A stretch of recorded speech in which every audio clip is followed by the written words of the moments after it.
pang mga OFW, makaulam lang tayo ng ganito, ay sapat na. Nakabili po ako ng malunggay sa may Osaka kanina at may isang sayote na din.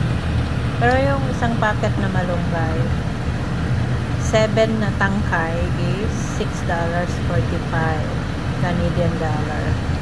So, mahal yung malunggay dito. Pero sa atin, sa Pilipinas, parang nasisira lang, no?